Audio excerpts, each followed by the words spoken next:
الرحمن الرحيم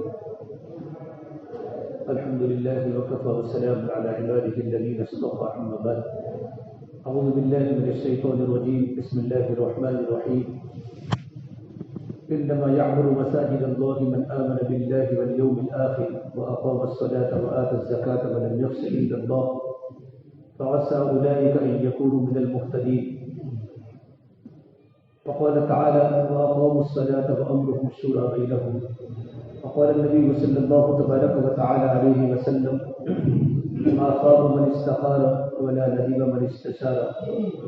وقال النبي صلى الله عليه وسلم إن الله تبارك وتعالى بعثني كافة للناس رحمة فأدوا عني أو كما قال عليه الصلاة والسلام. میرے محترم پیارے بھائیو،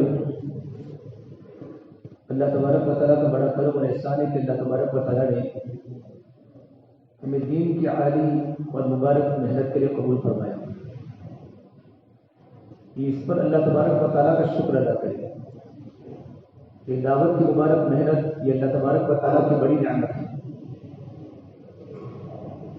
اور میں ایسا فرمایا کرتے تھے رحمۃ اللہ علیہ کہ اس مبارک محنت کی اپنی کنواری بچیوں سے بھی زیادہ حفاظت کیا کرو. دعوت کا کام میرے بھائیوں امانت ہے. ہمارے کام میں وراثت نہیں ہے بلکہ امانت ہے. امانت کا مطلب یہ ہوتا ہے کہ کام کی حفاظت بہت ضروری ہے.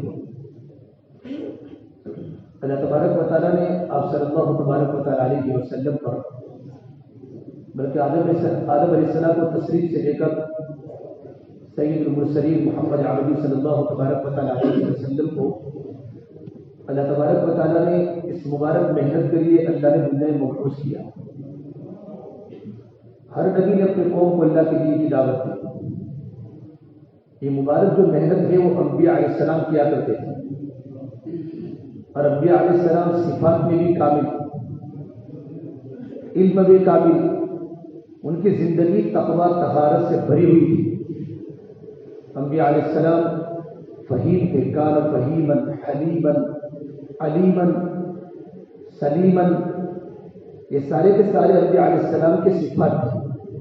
سمجھدار تھے، بردبار تھے، شکر کرنے والے تھے، صبر کرنے والے تھے. اللہ تبارک و تعالیٰ نے قرآن کریم میں انبیاء علیہ السلام کے صفات کو بھی بولا ہے اور انبیاء علیہ السلام کی دعوت کو بھی بولا ہے. اور ہر نبی نے اپنی قوم کے سامنے یہ بات فرمائی انی لکم ناصح امین یا قوم اعبدوا اللہ ما لکم من الہ غیرہ. اے میری قوم کہ اللہ تبارک و تعالیٰ کی عبادت کرو، اللہ کے سوا کوئی عبادت کے لائق نہیں. اللہ تبارک و تعالیٰ اپنی ذات میں بھی اکیلے ہے اور اپنی صفات میں بھی اکیلے ہے. اللہ تبارک و تعالیٰ کی ذات. تو ہر نبی نے توحید کی اپنی قوم کو دعوت دی کہ دلوں کی گہرائی کے اندر اللہ تبارک و تعالیٰ کی یقین کو اتارنا، توحید کو اتارنا کہ سب کچھ کرنے والا اللہ ہے. ہم نے ایمان کا کلمہ پڑھا ہے لا الہ الا اللہ محمد رسول اللہ صلی اللہ علیہ وسلم. یہ ایمان کا کلمہ ہے. لیکن ایمان کا کلمہ پڑھنے کے بعد کلمے کے تقاضے ہیں کہ ہماری زندگی لا الہ الا اللہ کے مطابق ہو جائے. لا الہ الا اللہ وہ دل کی چیز ہے، محمد رسول اللہ یہ باہر کی چیز ہے. لا الہ الا اللہ یہ ظاہر ہو نہیں سکتا، محمد رسول اللہ یہ چھپ نہیں سکتا. لا الہ الا اللہ جتنا دل میں جائے گا محمد رسول اللہ اتنا ہمارا جسم پر ظاہر ہوگا. سب سے پہلے بنیادی عبادت کلمہ لا الہ الا اللہ کو اپنے دل کی گہرائیوں کے اندر اتارنا. حضرت ایسا فرماتے رحمۃ اللہ علیہ دعوت تبلیغ کی محنت کا مقصد یقین کی تبدیلی ہے اور ہر عمل میں حقیقت کو پیدا کرنا ہے کہ ہماری زندگی میں اللہ کی ذات عالی پر یقین آ جائے، اللہ تبارک و تعالیٰ کی ذات پر، اللہ کی صفات پر. یقین کی تبدیلی کا نام تبلیغ ہے کہ زندگی میں یقین کی تبدیلی آ جائے. اسی لیے لقمان حکیم علیہ السلام نے اپنے بیٹے کو نصیحت فرمائی میرے بیٹے ہر عمل میں یقین کو پیدا کرنا. جس عمل سے یقین رخصت ہو جائے گا وہ عمل سست بن جائے گا. ہماری بنیادی کام میں ہمارا کام ہے ایمان بنانا. اس لیے ہم ایسا فرماتے تھے کہ لوگوں نے اس محنت کا نام تبلیغ رکھا ہے، میں نے اس محنت کا نام تحریک ایمان رکھا کہ ایمان کی حرکت آ جائے. ہمارے دلوں میں ایمان آ جائے. اور فرمایا اللہ کے نبی صلی اللہ تبارک و تعالیٰ علیہ وسلم نے کہ جس طریقے پر کپڑا پرانا ہو جاتا ہے اس طریقے پر ایمان پرانا ہو جاتا ہے. ان الایمان لیخلق فی جوف احدکم کما یخلق الثوب الخلق. یہ کپڑا جب پرانا ہوتا ہے تو کپڑے کے نقش و نگار مٹ جاتے ہیں. اسی طریقے پر ایمان بھی پرانا ہو جاتا ہے محنت نہ کرنے کی بنیاد پر. اس لیے اللہ تعالیٰ نے میرے نبی نے فرمایا تم اللہ تعالیٰ سے دعا کرو اللہ تبارک و تعالیٰ ہمارے دلوں کے ایمان کو باقی رکھے. فاسألوا اللہ ان یجدد الایمان فی قلوبکم کہ ہمارے دلوں میں ایمان کی حلاوت باقی رہے ایمان کی لذت باقی رہے. سب سے پہلی جو بنیادی بات ہے وہ ایمان ہے. اور حضرت فرماتے تھے ایمان جو بنتا ہے وہ دعوت سے بنتا ہے. اسے اللہ تبارک و تعالیٰ نے انبیاء والا غم حضرت علی صاحب رحمۃ اللہ علیہ کے اندر منتقل فرمایا. حضرت علی صاحب رحمۃ اللہ علیہ بڑے اللہ والے مجدد وقت یو پی کے تھے کاندھلا کے بڑے عالم دین اور یو پی کا علم و ذکر تو مشہور ہے. اللہ تبارک و تعالیٰ نے حضرت علی صاحب رحمۃ اللہ علیہ کو اللہ نے بڑے پائے پر نوازا تھا. حضرت علی صاحب رحمۃ اللہ علیہ پر اللہ پاک نے اس کام کا القاء فرمایا کہ یہ کام کرنا چاہیے. حضرت علی صاحب کو سہارنپور میں پڑھاتے تھے بڑی بڑی کتابیں پڑھاتے تھے اور 10 سال حضرت مولانا رشید احمد گنگوئی رحمۃ اللہ علیہ کی خدمت میں خانقاہ میں رہے. مولانا عبدالرحیم صاحب رائے رحمۃ اللہ علیہ کے پاس حضرت کی خانقاہ میں رہے تھے اپنی قلب کی اصلاح کے لیے. جب ہوتے تھے مرکز پر اس زمانے کا جو مرکز تھا اس وقت حضرت علی صاحب رحمۃ اللہ علیہ جب امت سے ملتے تھے اختلاط کرتے تھے بیان کرتے تھے گھنٹوں گھنٹوں اللہ کے دین کی دعوت دیتے تھے تو قلب کے اندر میل آ جاتا تھا. انسان جب لوگوں سے ملتا ہے تو قلب میں میل آ جاتا ہے. انسان کے دل کے اندر دنیا کی محبت آ جاتی ہے. لوگوں کی برائیوں کا اثر اللہ والوں کے دل پر پڑتا ہے. تو حضرت علی صاحب رحمۃ اللہ علیہ اپنے قلب کو صاف کرنے کے لیے اور اپنے دل کو دھونے کے لیے حضرت پیدل رائے پور جاتے تھے. رائے پور کی ندی کے کنارے کنارے رائے پور جاتے تھے اور حضرت کے پاس جا کر اپنے قلب کی صفائی کرتے تھے اللہ اللہ کی ضربے لگا کر. بڑے عالم تھے. حضرت علی صاحب رحمۃ اللہ علیہ نے جب اللہ نے ان پر ایک کام شروع فرمایا جو کہ سب سے پہلی بنیادی بات ہے ہمارے کام میں جو بنیادی کام ہے وہ مشورہ ہے. تم کتنی بھی زندگی پر بڑے ذمہ دار بنو گے لیکن ولی نہیں بن سکتے. میں آپ کے سامنے جو بات کر رہا ہوں اللہ کو گواہ بنا کر رہا ہوں. میں عالم ہوں قرآن و حدیث میں نے پڑھی ہے بزرگوں کی صحبت میں رہنے کا اللہ نے موقع دیا ہے اور مجھے اللہ تبارک و تعالیٰ کے سامنے ڈرنا ہے اور اللہ کے سامنے کھڑا ہونا ہے. چند سال کے بعد موت آنی ہے اس لیے دعوت کے کام کی سب سے پہلی جو سیڑھی ہے وہ مشورہ ہے. ایک ہوتا ہے انفرادی عمل اور ایک ہوتا ہے اجتماعی عمل. انفرادی عمل انسان کتنا بھی کرے تو رکاوٹ نہیں. انفرادی عمل میں مجاہدہ نہیں ہے. انفرادی عمل میں آدمی کا نفس کا صرف مجاہدہ ہے. بھائی نماز پڑھنی ہے قرآن کی تلاوت کرنی ہے اللہ کا ذکر کرنا ہے تو صرف نفس کے خلاف مجاہدہ کرنا ہے. لیکن اجتماعی جو عمل ہے یہ مت سمجھو کہ اللہ نے مولوی الیاس صاحب کے ہاتھ پر کام شروع فرمائے یہ غلط ہے. ہم اللہ والوں سے بزرگوں سے کام سمجھے. دعوت کا کام ہر زمانے میں رہا.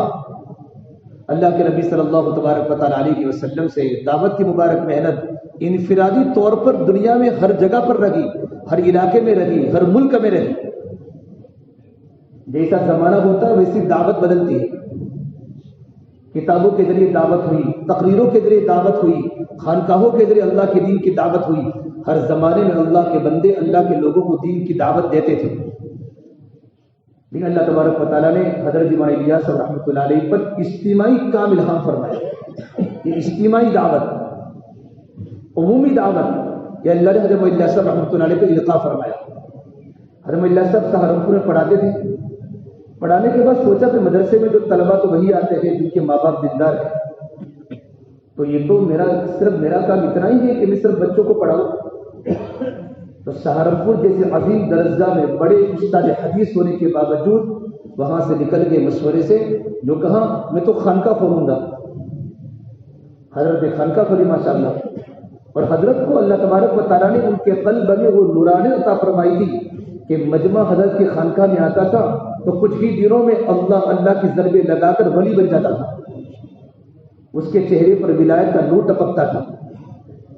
تو سوچا مجمع یہاں آتا ہے ولی بن کے چلا جاتا ہے، لیکن وہی مجمع میرے پاس آتا ہے جن کے دل میں طلب ہے، جو علماء کو جانتا ہے۔ لیکن بہت بڑا مجمع یو پی کے بازاروں میں، گھروں میں، میوات میں، انڈیا میں، ہندوستان میں اور پوری دنیا میں بہت بڑا مجمع جن میں طلب نہیں ہے، طلب نہیں ہے۔ ابھی ہماری تبلیغ کا کام اللہ تعالیٰ نے شروع کیا، 1 سال 100 سال پورے ہونے آئے۔ ابھی ہماری جماعت کام کری فتح واڑی کے علاقے میں نے خود اپنے ہاتھوں سے 41 لوگوں کی ملاقات کی۔ ابھی کے زمانے میں 11 کو کلمہ بھی یاد نہیں تھا، حالانکہ حضرت ملا صاحب کی بنیادی کام گھر گھر کی ملاقات، مسجد کی ملاقات ملا صاحب کے زمانے میں بالکل نہیں تھی۔ مسجد تربیت کی جگہ ہے، دعوت مسجد کے باہر ہے۔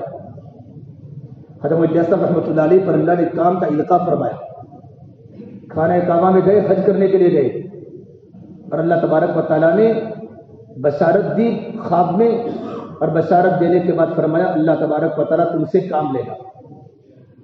لیکن جب ملا صاحب بڑے فکر مند، اتنا بڑا کام مجھ سے کیسے ہوگا؟ بے طلبوں کے پاس جانا، ان کے پاس جا کر اللہ کی بڑائی بولنا، اللہ کا دین سمجھانا، اللہ کی بڑائی سمجھانا۔ لوگوں کے لیے سننے کا شوق نہیں تھا، بڑے بڑے اللہ والے نا امید ہو چکے تھے امت سے کہ امت کی اصلاح کی کوئی شکل سمجھ میں نہیں آتی، دن بدن بے دینی بڑھ رہی ہے۔ حضرت ملا صاحب رحمۃ اللہ علیہ پر جب اللہ پاک نے دل میں بات ڈالی، حضرت ملا صاحب رحمۃ اللہ علیہ ہمیشہ اپنے کام میں اپنی بزرگوں کی مدد لیتے رہے، کبھی اپنی من مرضی سے ملا صاحب نے کام نہیں کیا۔ اس طرح ملا صاحب رحمۃ اللہ کا ملفوظ ہے، تمام ساتھی یاد رکھے، کام کرنا ہو تو نہ کرنا ہو تو کسی کو یاد رکھنے کی ضرورت نہیں ہے۔ حضرت ملا صاحب کا ملفوظ ہے، ہمارے کام کرنے والے ساتھوں میں 3 باتیں ہوگی، 3 باتیں تو اللہ تبارک و تعالیٰ کام کی بھی حفاظت کرے گا اور کام کرنے والوں کی بھی حفاظت کرے گا۔ اگر 3 باتیں ہماری زندگی میں نہ رہی تو کام کا بھی خطرہ ہے اور کام کرنے والوں کا بھی خطرہ ہے۔ سب سے پہلی بنیادی بات حضرت نے بتائی، کام کرنے والوں میں اخلاص پیدا ہو جائے، اخلاص، اللہ کے لیے کام کرنا۔ ہم نہ واہ کے طالب ہیں، نہ کرسی کے طالب ہیں۔ حضرت مولانا انعام صاحب رحمۃ اللہ فرمایا کرتے تھے، کام کرتے رہو، کام کرتے رہو، موت سے پہلے بھی حب جا نکل جائے تو بڑی غنیمت ہے۔ حب جا، کرسی، ہمارے فیصل بدلتے رہے، چوکڑی نہ ہو کہ یہ فیصل، بلکہ ہم تو اپنے علماء کو اپنا فیصل بناوے، کام کرنے والے ساتھیوں کو اپنا فیصل بناوے کہ کرسی تو خطرناک چیز ہے، کہ کام کرتے رہو، کام کرتے کر رہو، موت سے پہلے حب جا نکل جائے تو بڑی غنیمت ہے۔ حضرت ملا صاحب رحمۃ اللہ علیہ اپنی ہر بات اپنے بزرگوں کے سامنے پیش کرتے تھے، کبھی بھی اپنی من مرضی سے ایک کام حضرت ملا صاحب کی زندگی میں نہیں ملے گا۔ بزرگوں کی تائیدات لیتے رہے، علماء دیوبند کے پاس جاتے رہے، علماء سہارنپور کے پاس جاتے رہے۔ اس زمانے کے علماء کون تھے؟ حضرت مولانا حسین مدنی نور اللہ مرقدہ، مولانا عبدالرحیم صاحب رائے پوری رحمۃ اللہ علیہ، مولانا عبدالقادر صاحب رائے پوری رحمۃ اللہ علیہ، عطا اللہ شاہ بخاری رحمۃ اللہ علیہ، شیخ الحدیث مولانا محمد زکریا صاحب رحمۃ اللہ علیہ، مفتی اعظم مفتی کفایت اللہ صاحب رحمۃ اللہ علیہ، مولانا حفظ الرحمان سہاربی رحمۃ اللہ علیہ، مولانا حبیب الرحمان لدھیانوی رحمۃ اللہ علیہ، یہ وہ علامہ انور شاہ کشمیری رحمۃ اللہ علیہ، اتنے بڑے بڑے علماء جن کے پاس وہ علم تھا کہ اس زمانے میں ان کے جیسا عالم پوری دنیا میں کوئی نہیں تھا۔ حضرت ملا صاحب اپنی باتوں کو لے کر علماء دیوبند کے پاس پہنچتے تھے، حضرت میں ایک کام کرنا چاہتا ہوں، اس کے بارے میں آپ کی کیا رائے ہے؟ چھوٹے بن کے جاتے تھے اور یہ فرماتے تھے یہ چھری ہے، اگر میں کوئی غلط کام کروں تو چھری سے مجھے ذبح کر دینا تاکہ میں کام کے نفس سے نہ ہٹوں۔ حالانکہ پہلا موقع ہے، اللہ حضرت ملا صاحب پر کام کو القاء فرما رہا ہے، تو علماء دیوبند حضرت ملا صاحب رحمۃ اللہ علیہ کو تسلی دیتے تھے۔ علامہ شبیر احمد عثمانی بھی تھے، مفتی محمد شفیع عثمانی بھی تھے، اور نوجوان علماء کرام میں مولانا علی میاں ندوی تھے، مولانا منظور نعمانی صاحب رحمۃ اللہ علیہ تھے۔ جب بھی کوئی بات دل میں پیدا ہوتی صرف دیوبند جاتے، سہارنپور جاتے اور بزرگوں کے سامنے اپنی پوری بات کرتے، تو علماء دیوبند ان کا ساتھ دیتے۔ لیکن علماء دیوبند فرماتے ٹھیک ہے آپ کی بات بڑی اجاز، آپ یہ کام کرنا چاہتے ہو لیکن کرے گا کون؟ پورے سال ہو جاتا ہے مالدار زکوٰۃ نہیں دیتا، بیت اللہ میں کوئی حج میں نہیں آتا، گھر کے قریب مسجد ہوتی ہے کوئی نماز پڑھنے نہیں آتا، تو آپ کو کہتے 4 مہینہ چلا جائے گا کون؟ اپنے گھر کے قریب مسجد ہونے کے باوجود لوگ نماز پڑھنے نہیں آتے، اور آپ فرماتے ہیں کہ اللہ کے راستے میں 4 مہینہ چلا، صحابہ کی اس طرح نقل و حرکت اللہ کے راستے میں۔ تو ہمارے بڑے بڑے علماء فرماتے ہیں مولا صاحب آپ کی فکر بھی ٹھیک ہے، آپ کی سوچ بھی ٹھیک ہے، لیکن کرے گا کون؟ اللہ تعالیٰ علیہ مولا صاحب کا بھلا کرے، بڑے فکر مند عالم تھے، وقت کے مجدد تھے، وقت کے بڑے اللہ والے تھے۔ حضرت مولا صاحب کا تعلق اللہ سے مضبوط تھا۔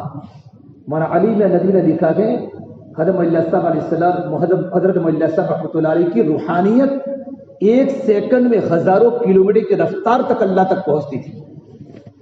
ان کا قلب اتنا اندر سے بنا ہوا تھا، مضبوط، کوئی دل میں کسی کی غرض نہیں، اللہ سے لینا، اللہ سے مانگنا۔ حضرت مولا صاحب رحمۃ اللہ علیہ بڑے اللہ والے تھے، اپنے بزرگوں کے پاس جاتے تھے۔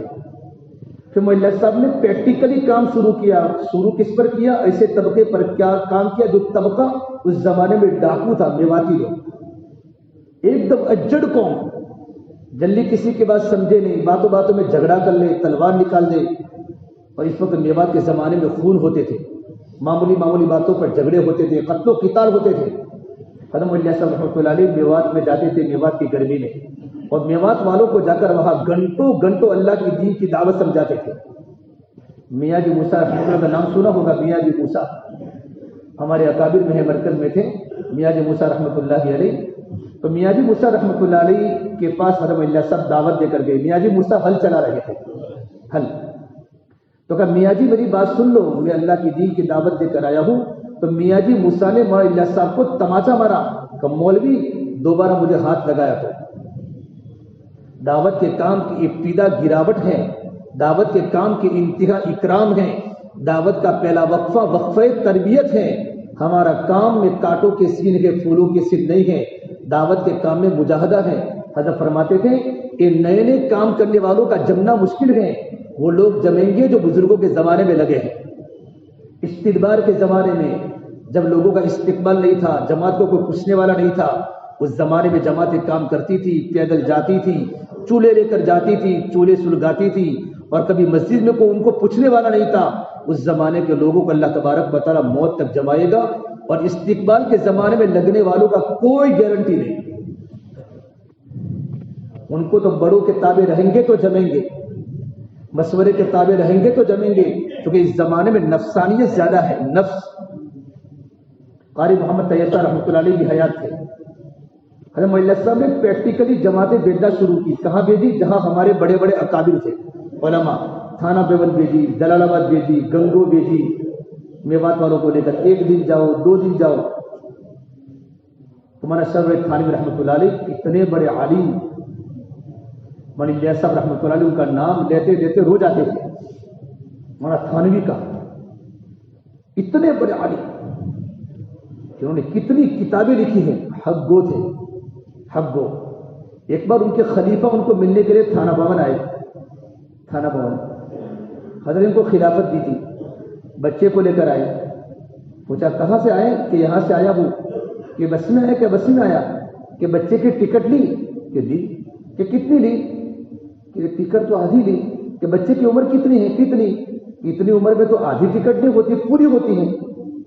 فرمایا تم مجھ سے خلیفہ بن کے دھوکہ دیتے ہو، خلافت کو چھین لی۔ عجیب تربیت فرماتے تھے، دعوت کا کام تربیت کا ہے۔ مولانا نے فرمایا جاؤ، مجھے تمہاری کوئی ضرورت نہیں ہے۔ جو سرکار کو دھوکہ دے وہ اللہ کو بھی دھوکہ دے سکتا ہے۔ وہ تربیت کے مولانا تھانوی رحمۃ اللہ علیہ نے تو تھانہ بھون حضرت میوات کی جماعت بھیجی، جماعت وہاں کام کر رہی تھی۔ تو مولانا سرور تھانوی کو کسی نے کہا مولی لیا سے جماعت بھیجی ہے؟ تو مولانا سرور تھانوی تو رو پڑے، کیا ہوگا؟ یہ نئے لوگ کیا کام کریں گے؟ نامعلوم کو نئی بات شروع کریں گے تو علم کا نقصان ہو جائے گا، امت میں ارتداد ہو جائے گا، امت کیا کیا باتیں سمجھے گی۔ تو مولانا سرور تھانوی رحمۃ اللہ علیہ نے اپنے ایک بہت بڑے عالم مولانا جمیل احمد تھانوی رحمۃ اللہ علیہ کو کہا کہ آپ جائے ان کے ساتھ گشت کریں۔ وہ لوگ گشت میں کیا بات کرتے ہیں؟ اس زمانے میں گشت کیا ہوتا تھا؟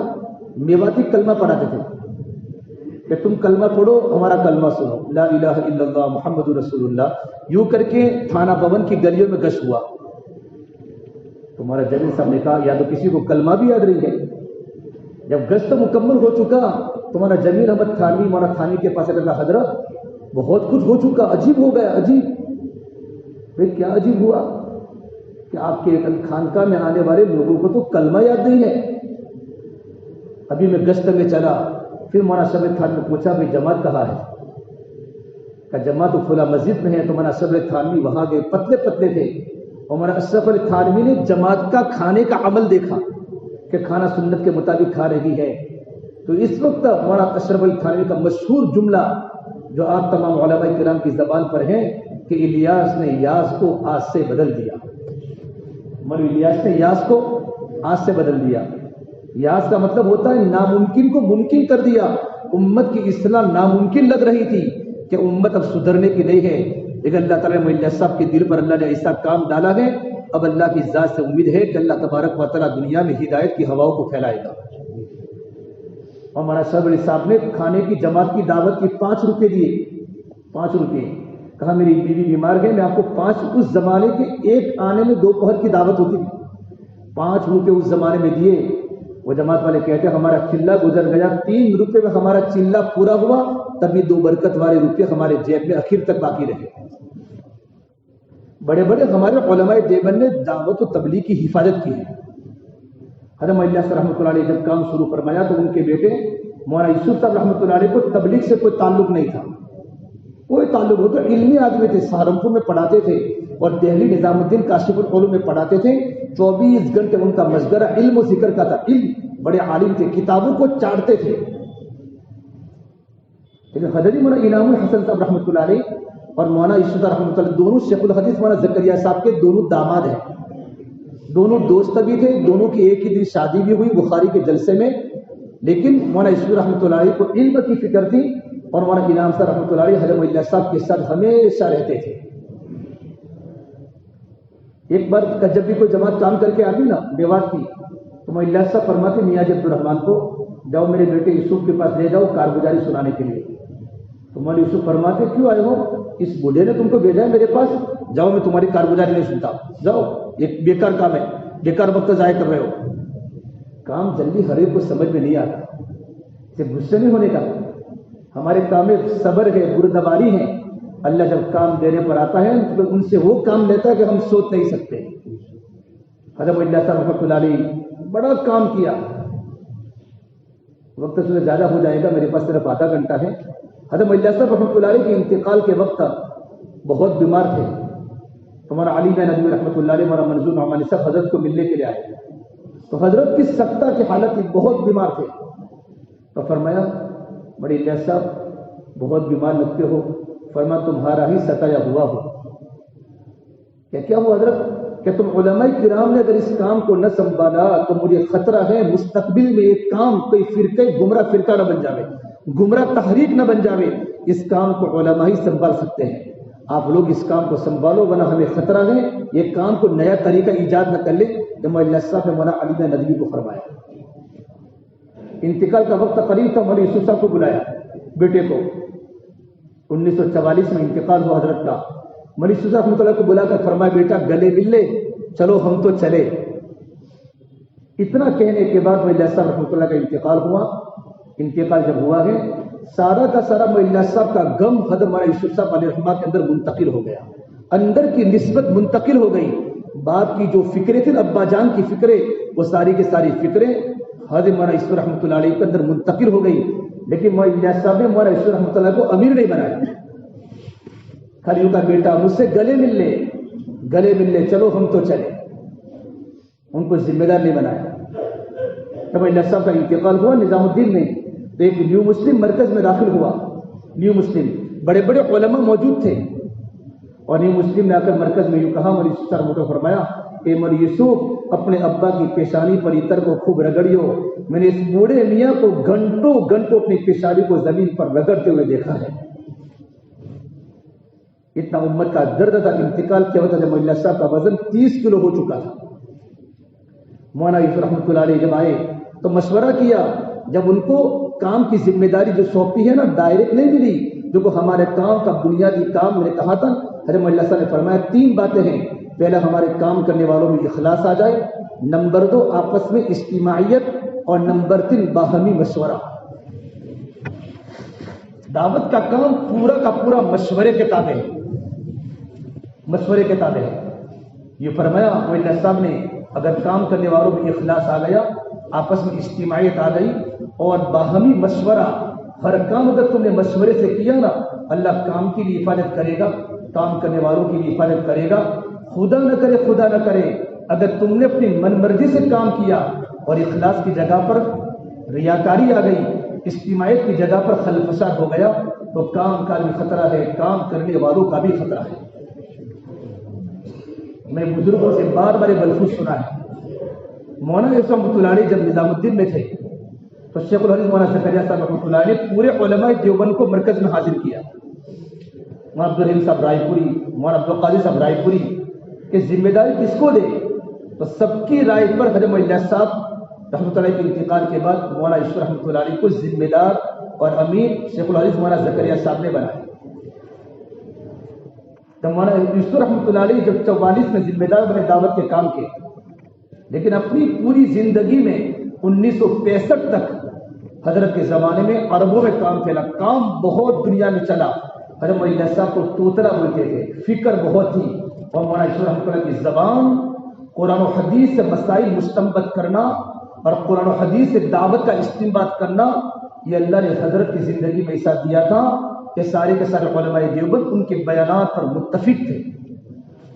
ایک ایک بات تول کے بولتے تھے, ایک ایک بات. اور ہمارے بڑے تفسیر کرنے میں جمہور مفسرین کے قول کو لیتے تھے. علماء نے آپ کو بات کیا سمجھاؤ, یہ بات تو علماء سمجھ سکتے ہیں. جمہور مفسرین نے جو قول کیا ہے اسی کو مولانا اللہ صاحب نے بھی لیا تبلیغ میں, مولانا یوسف صاحب رحمۃ اللہ نے بھی لیا. جمہور محدثین نے حدیث کی تشریح میں جو رائے استعمال کی ان تینوں بزرگوں نے لی ہے. اور سیرت صحابہ سے, صحابہ کی زندگیوں سے جب کوئی بات مستنبط کی ہے تو اس میں جمہور فقہا کو دیکھا گیا, اپنی طرف سے کوئی بات پیش نہیں کی. مولانا یوسف رحمۃ اللہ علیہ کا جو امارت کا زمانہ تھا 1965 تک مولانا یوسف رحمۃ اللہ نے کبھی بھی کوئی کام اپنی طرف سے نہیں کیا. اتنے بڑے ذمہ دار تھے, کام عرب میں جا چکا تھا, عجم میں جا چکا تھا. اچھا کوئی نئی بات پیش ہے, نئی بات حضرت یہ کام ان کی ایسا نہیں کہ رات کو خواب صبح میں تقریر میں کہتے یہ چالو کرو وہ چالو کرو. یہ تو کام کی جڑ کو ختم کرنے والے لوگ ہیں, جس نے کام کی جڑوں کو ختم کر دیا. بہت سارے ساتھی ہیں اپنی مرضی میں رات کو آیا صبح میں مشورے میں بول دیا, نہیں ہمارے کام انفرادی کی کوئی رائے نہیں ہوگی, کتنی بھی اچھی رائے ہوگی ہمارے دل پر ہم مشورے میں وہ بات ڈالیں گے. تو مولانا یوسف رحمۃ اللہ کے زمانے میں جب کوئی اہم پوائنٹ ہوتا, پوائنٹ حضرت ذمہ دار تھے, امیر تھے, ان کا حق تھا فیصلہ کر کے فرمایا نہیں ہمارے بہت سے ذمہ دار رائے گڑھ میں ہیں, ہمارے بہت سارے ساتھی بنگلہ دیش میں ہیں, اور ہمارا بہت سارا مجمع عرب کا ہمارا سید خان صاحب مکی رحمۃ اللہ علیہ, ہمارا عبید اللہ صاحب بلیابی حجاز میں ہے, مکہ میں ہے, تو ہم 3 جگہ پر جا کر سب کے سامنے ہم مشورہ کریں گے. اب ان کی پوری سمانے پڑھو, پوری زندگی پڑھو, کبھی بھی کوئی بات اپنی طرف سے پیش نہیں کی کہ ٹھیک ہے آپ کی رائے ہے نا, میں اس رائے کا فیصلہ نہیں کر سکتا. ہندوستان میں ہمارے پاس مجمع کم ہے, ہمارا پورا مجمع رائے گڑھ میں جمع ہوگا, اور ہمارا پورا مجمع بنگلہ دیش ٹونکی میں جمع ہوگا, اور حجاز مقدس میں ہمارے عرب اور عجم جمع ہوں گے. یہ بات سب کے سامنے رکھے گی, انشاءاللہ فیصلہ ہو جائے گا, تو اس بات کو ہم آگے چلائیں گے. کبھی بغیر مشورے کے ہمارے حضرت نے کوئی بات, اللہ کروڑوں رحمت نازل کرے, کیا کتاب حیات الصحابہ لکھی ہے, اور ان کا ترجمہ کرنے والے ابھی ہمارے پڑوس کے ملک کے ذمہ دار ابھی حیات ہیں. ہمارا طارق جمیل صاحب کے استاد محترم حضرت ہمارا احسان الحق صاحب رائے گڑھ, انہوں نے دیکھا حیات الصحابہ کے اوپر لکھا ہوا احسان الحق رائے گڑھ, جو انہوں نے حیات الصحابہ کا عربی کا ترجمہ کیا ہے. کبھی کوئی کام بغیر مشورے کے نہیں کیا. ایک بار ہمارا یوسف رحمۃ اللہ بیٹھے ہوئے تھے, اور ہمارے انعام صاحب بھی بیٹھے تھے, بڑے بڑے علماء بیٹھے تھے ہمارے دعوت کے. تو حضرت حافظ فخر الدین یو پی کے بڑے عالم تھے, حضرت مولانا صاحب کے خلفاء میں تھے. ایک رائے رکھی, علمی آدمی تھے, کہ مولانا صاحب میری رائے ہے کہ ہم جو 6 نمبر مولانا صاحب نے جو 6 نمبر بیان کیے تھے, ٹھیک ہے مولانا صاحب کے زمانے میں 6 صفات تھے, لیکن میری رائے ہے کہ 2 نمبر اور ملا دیے جائیں. ایک رشتہ داروں کے حقوق پر ایک بات کے میرے ذہن سے نکل گئی. پورے مجمع پر سناٹا. مولانا یسوع رحمۃ اللہ تو کچھ بھی نہیں بولے، لیکن مولانا امام صاحب نے فرمایا بھائی دیکھو یہ کام میں نہج سے ہم نہیں ہٹ سکتے، ہم تو لکیر کے فقیر ہیں. کیا کہا؟ ہم تو لکیر کے فقیر ہیں. حضرت مولانا صاحب نے جس نہج پر کام کو چھوڑا تھا، یوسف کی طاقت نے انعام کی کہ اس سے تھوڑا آگے اور پیچھے ہٹے. جیسا مولانا صاحب پر اللہ نے کام کو کھولا ہے، اس کام کی حفاظت کرنا ہماری ذمہ داری ہے. مولانا اس وقت کے زمانے میں کام کی حفاظت بھی ہوئی اور دنیا میں کام کی اشاعت ہوئی، اربوں میں کام پھیلا.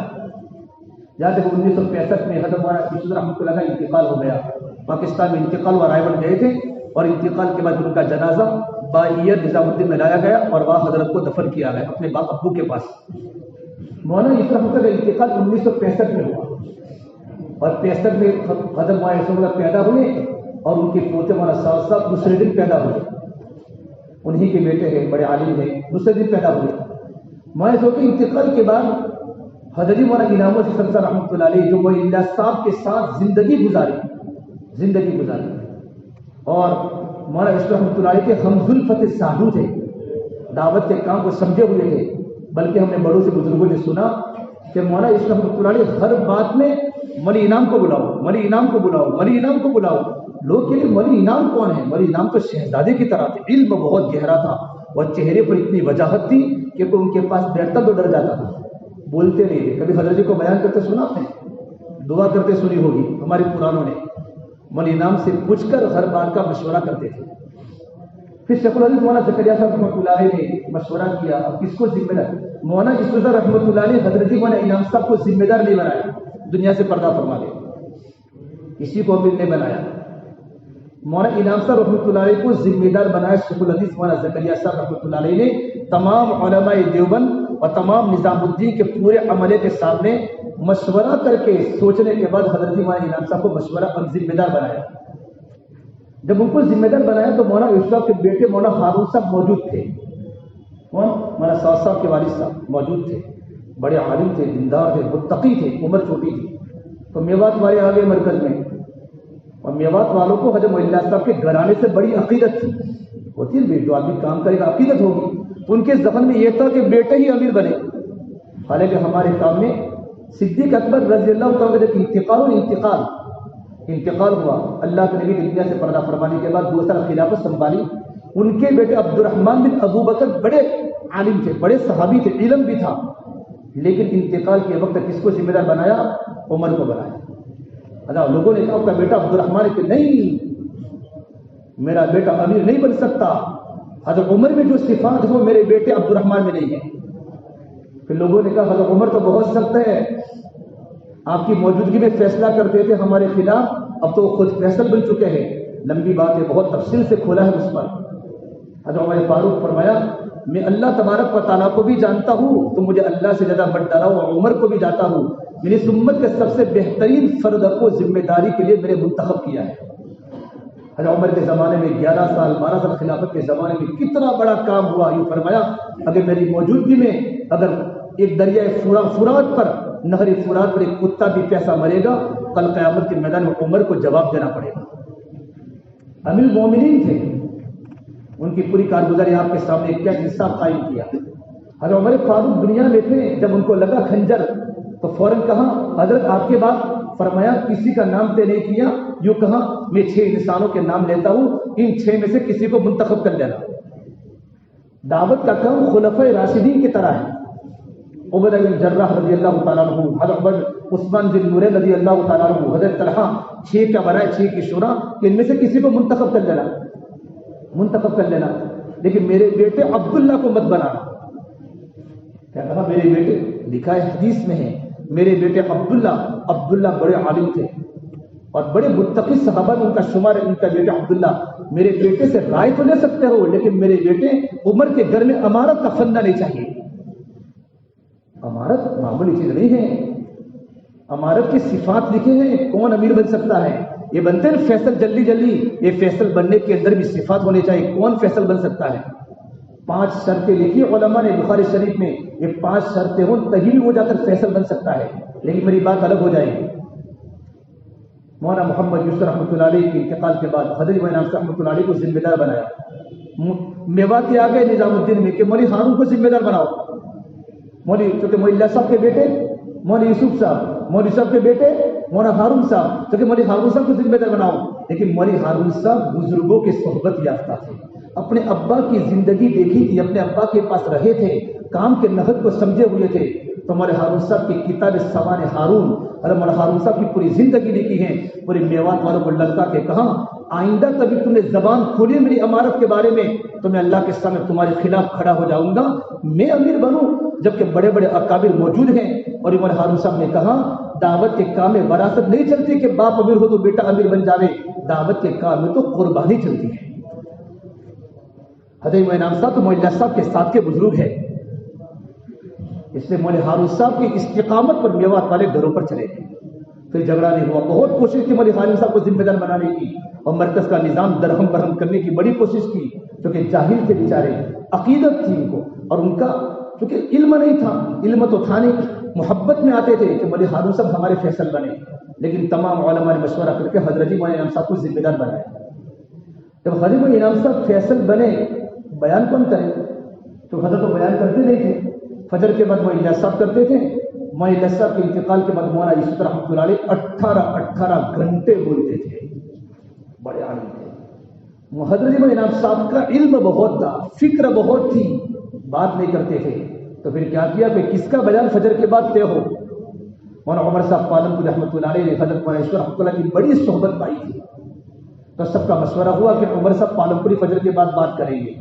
بات طے کرنے کے بعد مولانا رائے پوری رحمۃ اللہ علیہ، شیخ الحدیث مولانا زکریا صاحب رحمۃ اللہ علیہ، اور شیخ اور دو بڑے حکیم الامت کو مفتی اعظم مفتی کفایت اللہ صاحب اور بڑے بڑے علماء حضرت مولانا الیاس صاحب اور مولانا یوسف صاحب کی قبر پہ بیٹھ کر مراقبہ کیا. سمجھتے ہو نا، ایک کام کو ادھر ادھر کا نہیں، جو من میں زبان سے بیان سے بول ڈالوں. ایک ایک میں زبان سے بولتا ہوں نا، ایک ایک بول میرا اللہ کی بارگاہ میں لکھا جاتا ہے. اگر میں غلط بولا میری پکڑ ہو سکتی ہے، کیونکہ وہ علماء ہیں. ہماری ذمہ داری امت کے سامنے کام کے نہج کو کھولنا. اس کام کے پیچھے حضرت مولانا صاحب نے بڑی قربانی سے من و من آنسو گرا کر ایک ایک دعوت کے اصول کو بنایا ہے، اللہ سے رو دھو کر. قبر پر بیٹھے مستقل 15-20 دن اور اپنے قلب کی روحانیت کو مولانا صاحب کی روحانیت سے تار ملاتے رہے. یہ عمر صاحب پالنپوری چلیں گے بیان میں کہ نہیں چلیں گے؟ پھر 15 دن کے بعد تینوں بزرگوں کی زبان پر آیا، اللہ نے عمر کی گاڑی کو چلتی کر دی اور یہ موت تک چلے گی، کہ ان کا پورا بیان دعوت کے نہج کے مطابق ہے. ان کے بیان میں جمہور علماء کی تفسیر ہے، جمہور علماء کی تشریح ہے. کوئی نئی بات ایسی نہیں کرتے جس سے علماء دیوبند ناراض ہو. اور دیوبند کے بڑے بڑے علماء مستقل ان کے بیانات کو سننے کے لیے مرکز میں آتے تھے. میں نے خود دیکھا اپنے زمانے میں. مولانا عمر صاحب پالنپوری رحمۃ اللہ علیہ کو 36 سال تک مولانا عمر صاحب نے فجر کے بعد بیان کیا. کتنے سال تک؟ حضرت جی کا انتقال ہوا 95 میں، آپ کو سب کو پتا ہے.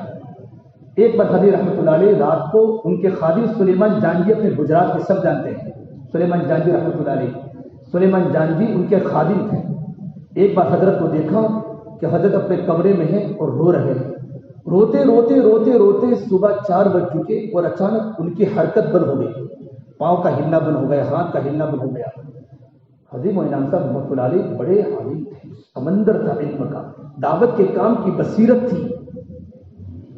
حضرت نے اپنے امارت کے 30 سالہ دور میں جب فوراً بولے عمر صاحب پالنپوری کے بعد اوڑے سلیمان جانجی کہ مولانا حضرت جی بولتے نہیں ہیں، پیر بھی ہلتا نہیں ہے.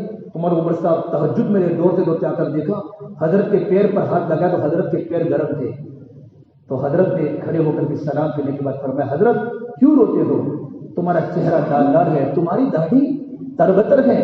فرمایا اب میں اکیلا کام نہیں کر سکتا، اب پوری دنیا میں کام پھیل چکا ہے، اب میرے اکیلے کی ذمہ داری نہیں ہے. میں چاہتا ہوں میری موجودگی میں شورا بن جائے، میری موجودگی میں، تاکہ میری شورا کے، حالانکہ ذمہ دار امیر تھے لیکن کہتے میں اکیلا کام نہیں کر سکتا، میں چاہتا ہوں میں بھی شورا کا ایک فرد ہو جاؤں.